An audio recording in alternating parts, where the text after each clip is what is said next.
So, welcome, Dr. Margit. I'm so excited to have this conversation with you. I've been looking forward to this. Thank you so much. I'm honored to be on your podcast as a guest, and I'm really looking forward to it. So, where are you joining us from? I join you from Abu Dhabi in the United Arab Emirates, so I'm on the other side of the world, let's say. Oh, wonderful. I think Abu Dhabi is one of the funnest countries to say.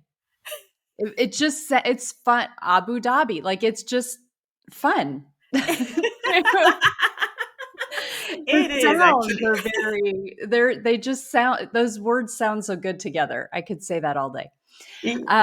So you have such a fascinating background with a lot of diverse areas of specialty. So I'd love to know how they flow together between the veterinary work and the people work. You know, you work with both. So I'd love to know like which came first, and are they both still focuses, or is one kind of an older thing you used to do, or how does it all go together? Great question, actually. You can say the first part is actually the veterinary work because this really came first. I've studied veterinary medicine in Germany and in France. And in 2001, I was invited to come to Abu Dhabi, to the Falcon Hospital in Abu Dhabi as a veterinarian. So I came here. I was the first woman in this, male-oriented falconry world. So it was quite a big shock for the men here, actually. So it was very difficult in the beginning. And within half a year, I became in charge of the hospital. So I've been this ever since. I've been running this hospital since that time. And it has developed a lot from a very small, tiny clinic to a world renowned institution. So that's how I started off. And of course, my love for animals was always there. And I mean, this is something that I have from my childhood. When my mother got sick, she's suffering from schizophrenia. It was my little rabbit who was my lifeline, actually. So this love for animals was always there, and has always carried me through.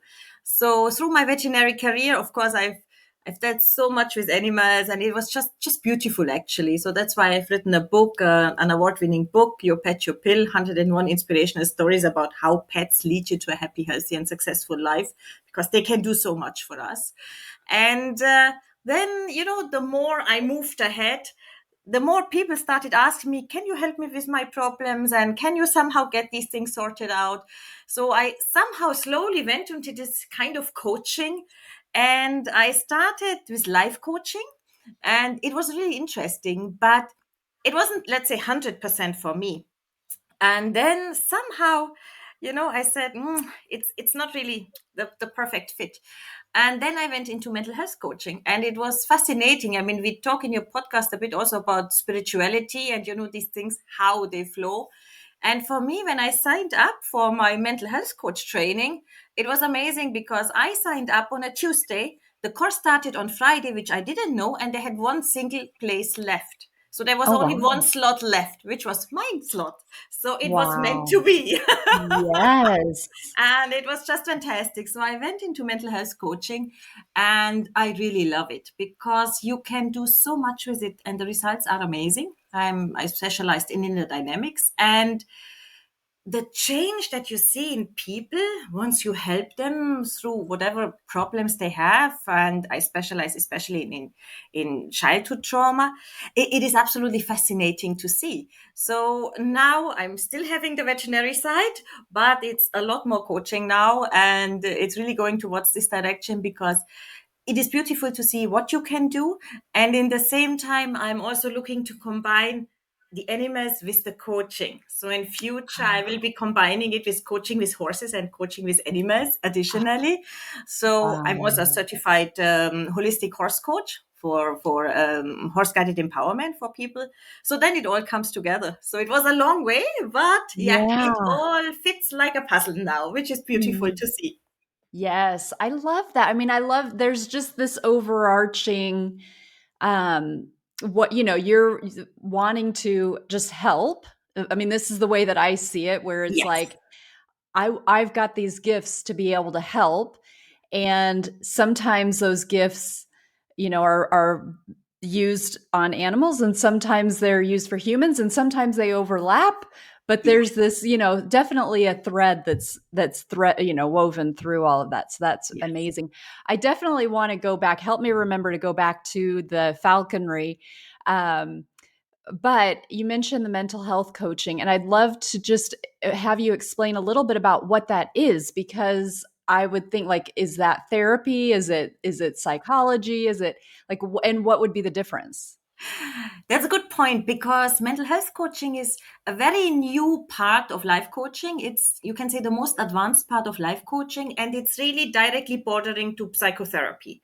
So, the difference between mental health coaching and psychotherapy is actually that when we look at psychotherapy or counseling, we talk about people who are diagnosed with clinical mental illness.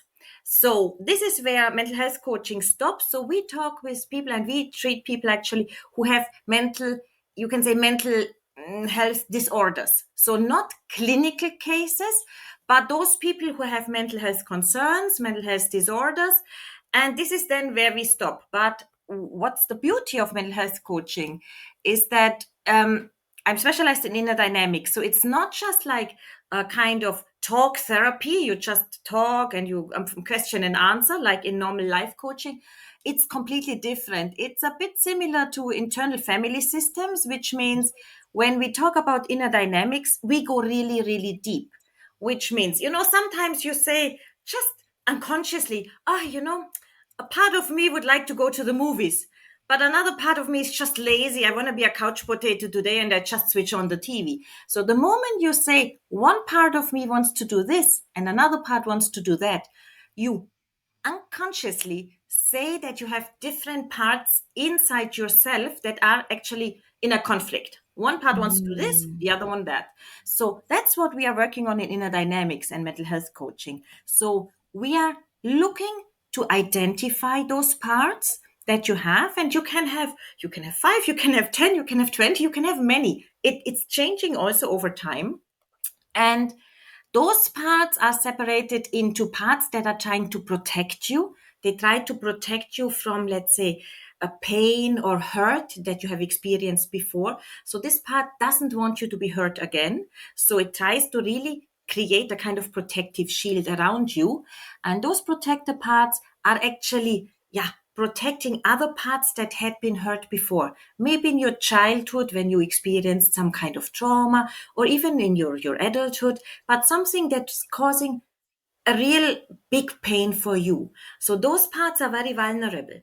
And in order to protect you to experience this pain and to feel it, because this is really in your subconscious mind. That's not anymore in your conscious mind. So that's deeply engraved in your subconscious mind. That's why you have those protectors. And that's what we do in inner dynamics. We try to move a little bit those protector parts that we can access those vulnerable parts that hold those deep burdens, that hold this pain and hurt.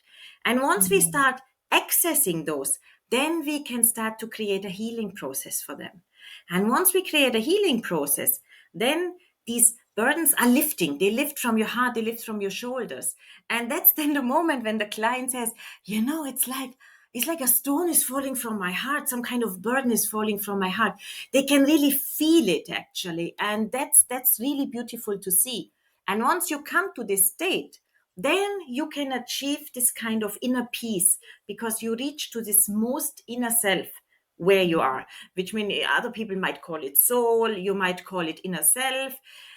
It's this part that's the deepest one, and that's the true you, the real you, without any layers, pure you. And once you reach to this stage, it's a beautiful state of peace, calmness, serenity. And that's what we are doing in mental health coaching. And the Mm. the impact you can have on the client is totally amazing. You can really change their lives with it because you That's access this amazing. trauma and you can also heal it. And that's the beauty of it. And that's usually something they are not even aware of because they Yeah. just buried it in their subconscious mind. But it It affects them feels today. right. I wonder too if, like, as you're sort of like, it feels almost like dissolving layers or dissolving like fractals of them. Yes. But it's also like, as you're going into that very center point, it's maybe like creating pathways so that because as we can do all that great work and then we keep living, right? And then because we live, we continue to bump up against life. Like life's not going to stop. So we're still going to get hit with things. And that's one of the beautiful things about doing that self work is that, okay, you clean up these traumas, you heal up those things, but also perhaps it becomes easier to find those pathways to get, like, when you do get hit with different Yes. things, like, okay, wait, now I know how to go into my center. I know how to find that true spark of who Exactly. I am. Exactly. And that's exactly the point that you mentioned. It is first to heal the trauma or to access whatever burdens are there in the subconscious mind. But then also, as you say, to create an awareness how to reach to this state of peace, serenity, and calmness, to reach the inner self, but also to become more resilient, to start to understand once you face an obstacle or a problem or something really dramatic happens in your life. And I mean, we don't know what the future brings. Always something can come up and it might be difficult to overcome it. But this kind of mental health coaching helps you to, first of all, to become more aware when you are in such a situation, and you learn how to overcome it. So you understand what's a trigger, for example, what is creating those problems for you. But also that's what you can say, train more or less the client to find the way how to deal with it in a good way, not to have again these heavy burdens and not to be so much hurt again. And that's what we do in mental health coaching. We use inner dynamics. We use also NLP tools. And Neuro-linguistic it programming. really, yes, exactly. It really makes a big difference for them. And in the end, and that's also, for example, what I do with my online coaching program. The idea is to relieve the burdens, but also to make the client more resilient and more empowered to deal with Mhm. such situations in the future. And I think this is essential if you want to live a happy life, or a life where you can bear whatever comes in your way. And I think, Right. I mean, always something will come up, but at least you are able to deal with it. And that's the idea of Right. it. Yeah, that's beautiful. Well, let's talk about the animals. And again, still want to get to the falconry, your book is called Your Pet, Your Pill. And I would just love to hear a bit about the amazing benefits of pets for humans. I have 2 cats and a dog. I'm a big animal lover. And when we lived abroad, from 2014 to 2018, we didn't have pets. We had to have caretakers for them. So they had gone to other homes because we had pets when we left, and they went to other homes while we lived abroad. And then but that was it was a beautiful time for its own reasons. But I have a son and a daughter and husband, and we all really felt that void of, like, man, one of the benefits of when we move back will be that, we'll have pets. And it came up a lot with my kids, like, how soon after we move back to America can we get pets again? And they just really add something. I mean, but I want to hear you've done research and this is kind of your life. So please tell us Yes. about the benefits. I mean, we always look at pets like you have a cat and you play with it and it's nice to have it in the home, or you have a dog, you go for a walk and you have a friend. But they are so much more for us, but people are not really aware of it. So that's the reason actually why I wrote this book, because we need to open up our minds to the healing powers that pets have for us. And I mean, it's a big word, but it's really true. And it is really based on science. And as you said, I did a lot of research when I wrote my book. And it is just fascinating when you look at it. For example, like when we look at our mental health, when we have a cat, because you have cats, they are improving our mental health in 87% of the cases. So if you Wow. have a cat already, it helps you to improve your mental health. Even they have an impact on our endocrinology. For example, when you pet your cat or your dog, just for 3 or 5 minutes, you are excreting hormones, which means dopamine or serotonin or oxytocin or endorphins. These are the hormones that, make you happier. These are love hormones. These are well-being hormones. So just 5 minutes petting or caressing your pet will increase those hormones. So the hormonal status is changing, is improving, and your physiology makes you actually feel better. And this is absolutely amazing to see that this is proven by science. It's not just that we feel, I feel better when I play with my cat. Actually, there is a real change in your body. In the same time, it's not just this. They also help us with regards to social isolation or loneliness. Look at how many people feel lonely nowadays. In the old days, you had big families with grandmother, grandfather, parents, children, aunties, uncles. Nowadays, many people live alone in big cities. Sometimes they don't even know their neighbors. But if they have a pet, they have, first of all, somebody who loves them unconditionally, but also when they go out for a walk with a dog, they are able to get in contact with other people. So it also helps in this respect. And to come back to our mental health, when we look, for example, at our cognitive function, it is scientifically approved that pets improve our cognitive function. For example, even in cases when people are suffering from Alzheimer's or dementia, just looking at a fish tank, and it doesn't have always to be a dog and cat, even a fish in a fish tank will improve their condition because they start focusing on this pet. Their mind starts to work in a different way. They start to calm down. A lot of those people who are pacing a lot, they start to calm down. They look at them, their whole body starts to rest. So the changes are amazing. And of course, also you have physical benefits. For example, when you have a dog, you live actually longer. That's approved as well. That's proven science. For example, if you have a heart attack, let's say 1 year after a heart attack, around people who have dogs, only 3% will in the end pass away, but without, it's 27%. So it's a Wow. big, big difference. That's a Even big they help you for difference. strokes. So that's what I mean. It's not that we talk about some small changes or small numbers. They change your life fundamentally and they can make it so much better. And that's also one of the reasons why I call this book about to lead you to a happy, healthy, and successful life. You're happier because of all the endocrinological changes that are happening. You live healthier because there are so many health features, like I mentioned now. But also you can become more successful because let's say most of the CEOs had either pets as children or they have them while they're working. So it improves the way how you deal with other people, your communication, you become more aware of things. So even the way how you deal at work and with your family by fostering proper relationships are improved when you have pets. And that's the beauty of it. And this can be any kind of pets. I'm not just focusing here on dogs and cats. Even a fish will help, a tortoise, a rabbit, a guinea pig, a bird, anything. Mm. And if we are Yeah. aware of this, it will change the way how we look at pets and animals. And I think I that's love where we should that. reach. Yeah, I mean, there's so much there. Thank you for going through all of that. And I think too, like as you were speaking about it, it also made me think of just the connection with nature and how removed we can be. I mean, I can imagine maybe in Abu Dhabi, it's very desert like, right? So I mean, maybe it's even more so for you. I don't know if that like I don't know. I just picture a desert environment. There's even less quote unquote less nature around maybe, but like for many of us, we spend so much time in our homes.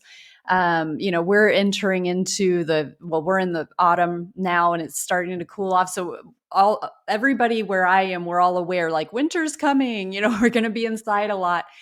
Um, but having the animals, really kind of has this automatic connection to nature, which is also so important for us on many levels that we often aren't even aware of. So Yes, that's that's correct. wonderful. And also to add to this, they help us to become more grounded and to live more in the present. And I think that is essential because, we are so much overwhelmed by technology nowadays. Everybody's on social media. When you look at the news on TV, everything is devastating. But when you have your animal and as I said, it doesn't matter what kind of animal you have, what kind of pet you have. They help you to live in the present, to forget all of this chatter around you and Yeah, just to focus. And this is so liberating for your mind, it that this is really just is. beautiful. And this also helps to not just to, yeah, to improve your mental health, but also it helps with regard to mindfulness. And I Hmm. think we should look at it really from those angles. And that's what I say, the benefits that pets have for us are amazing, actually, and we should Yeah. be much more aware of that, and we should appreciate and cherish this much more. Yeah, I love that. So, with your work as a veterinarian, I know you mentioned about the falconry. So, do you focus a lot on birds of prey, in particular falcons, or is it also domestic animals? I know you mentioned horses. Um, I don't know with falconry, like if that's a specialization, and then you go really deeply into that, or if it's broader. Yeah, actually, the Abu Dhabi Falcon Hospital is actually two hospitals. One is the one for birds and avians, and there is a second one for pets, mainly dogs and cats, and these small animals. I'm in charge of both of them, but I spend most of my time with falcons, actually, and some parrots as well.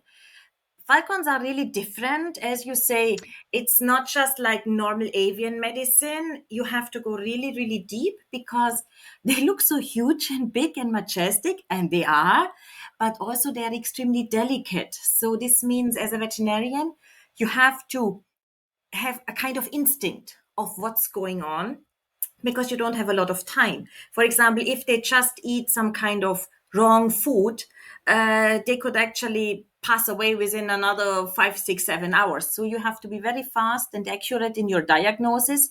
You need to start immediate treatment and the correct treatment. So that's why you need really Mm. to have this feeling. And I actually, it's like I can sense when they have a problem. I can see a falcon sitting there, and then I say to my team, I think there is a problem. Let us check this. Let us do an x ray or a blood test or whatever. And I always find something. It's some kind of, maybe we can communicate. Maybe it's just, I can feel it, actually. Same with dogs and cats. I can really sense it when there is a problem. Also, it might not be obvious. You might not be able Mm. to see it. They really don't show symptoms.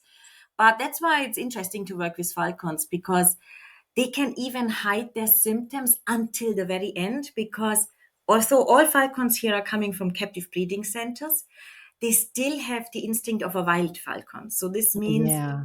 in the wild they have to hunt and fly and really live until the very end. They cannot just stop and say, "Oh, I'm not feeling well today." No, they need to eat, and that's the instinct that even a captive bred falcon has. So it's really amazing. It's like you're a little detective, and Yeah. they are like children who can't speak. So it's really fascinating to deal with animals. Oh, that's amazing. I mean, I've always been really drawn to birds of prey, and there really is something. I've seen three bald eagles this year, which is I don't know that I'd ever seen any before. Twice, one flew right over my car, and another one was near my house, which was amazing. And also, my cat goes outside sometimes, so I was like, "Okay, I'm gonna really enjoy this. Just stay over there from a Yes, distance. Don't that's come this safer. way." But yeah, and we have hawks, a lot of hawks around here that catch my attention a lot. So, Yes. but I don't falcons. I don't know that we even have them around here in the wild, but it's just amazing.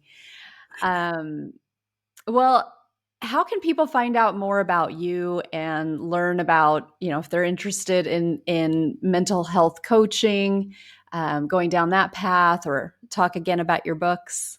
Yes. Well, actually, they can find me on my website, www.coachformentalhealth.com. I have created a special course for business women and female entrepreneurs. That's an online course about making peace with your past. And that's especially for women who are adult children of mentally ill parents. I mean, I know it from myself. My mother suffered from schizophrenia. So it takes a long time to overcome this trauma. I didn't have anybody to help me with regards to therapy or coaching. So I did it all on my own, and it's a very hard work. So if you have special coaching in this respect, it really helps because it affects your present life, it affects your relationships, and the trauma is so deep. And most of the time, you're not even aware of it.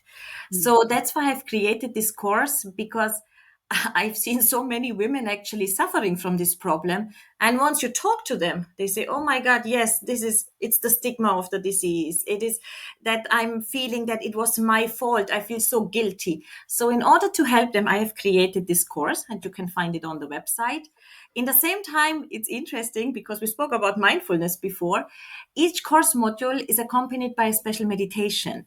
So these meditations are, geared to help them for these specific topics. It's a 3 month course, every week a different module.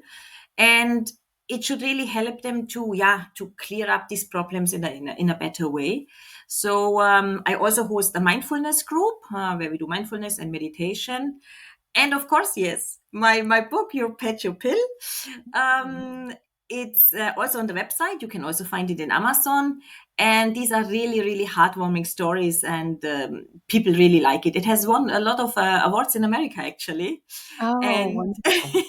it's beautiful, especially if you're an animal lover or you would like to have a pet. I think it's a great way to go. So you can find me on this, and you can also find me on the social media. So everything is on coachformentalhealth.com. And I think it is really time to open up a bit more for mental health and mental health coaching, because so many people are actually having mental health concerns nowadays. And it Mm, starts now slowly that we start talking about these things, because still there is a big stigma in this yeah. regard. So it's time to change that. And also, it's not wrong to ask for help. I mean, Mm, it's if you have somebody who knows what he's talking about, who is competent and professional, then I think it is good to get this helping hand, because nobody should go through such a difficult time like I did it personally, by really yeah. working through this trauma for many, many, many years. And if you can get such a help, I think it will really change your life, because it lets you understand what happened in the past. And that's why I call it making peace with your past in 3 months, because to make peace with your past, you can only live in the present and move forward into the future if you make peace with your past. And I think this is Mm. essential. And that's what a lot of people, are not really aware of. So that's what I try to change. And I try to advocate them about mental health. Yes, thank you for that. I mean, my sister-in-law took her life 3 or 6 years ago, and just we knew that she was depressed, that she was struggling, and it was so difficult to watch that, and then for the end result to be to lose her. I really appreciate what you're doing to help people to recognize, what's happening with them and to reconcile, to Yes. bring those fragmented parts of them, Yes. home Yes. and be able to have, these innate abilities to cope because it's so difficult, and taking the stigma away from it because Yes. that's a huge hurdle too, to be able to say that you're not okay. Exactly. That takes a lot of bravery. This is true. And as you said, these experiences, like you mentioned, they are completely devastating. And Mm. it's something that will always be there. And as you say, the stigma of mental health, either mental illness or even mental health concerns, is so strong, either for the person who suffers from it, but also from their surroundings, from their family, for their spouse, for their children, or even parents. And this is what society is not really looking at. Mm. It's just, when you have a physical problem, let's say you have a broken leg, you go to a hospital, they do a surgery, they fix it, and everything is okay, and that's accepted. But if you have a mental illness or a mental health concern, or you're suffering from trauma and you require help, it is still not really accepted by society, because still you are looked at as an outcast, as somebody who is not mentally stable, who is different, who is weird, and this has to change, because every one of us can get a mental illness or a mental health concern. Everybody Mm. of us can come into a situation that we find difficult to cope with. And each one of us can be in such a situation. So why do we stigmatize people so much? I think this is really the point that has to change, I believe. And Mhm. because of my own experience from childhood onwards, I have seen how difficult this stigma is and how harsh it is on you, on your family, on the person who is mentally ill. And I find it simply unfair because why why do we judge and condemn people only because they are sick? That's Right. something which is not fair because each one of us can get something like this. Yeah. And as long as we are not becoming more tolerant, more understanding, and more compassionate, as long as this is not happening, I think it is really important to really shed light on it. And that's what I try through my work, to really give a helping hand and to create a safe space for those people who seek help, because you are in a situation where you need help, but there is a way forward. Hmm. People need to understand it's not the end. There might be a way forward, and you just need a helping hand to guide you there. And that's what I'm Right. trying to do. And I believe this is important for people to know and to understand and to look at it from a completely different perspective. Right. Yes. Well, thank you. Thank you for all of the work that you're doing. And thanks for being here today, Dr. Margit. And yes, I wish you all the best there in Abu Dhabi. Thank you so much, Kara. It was really an honor to be invited as a guest on your podcast. Wish you all the best for your future podcast. Thank you so much for this lovely interview. Thank you.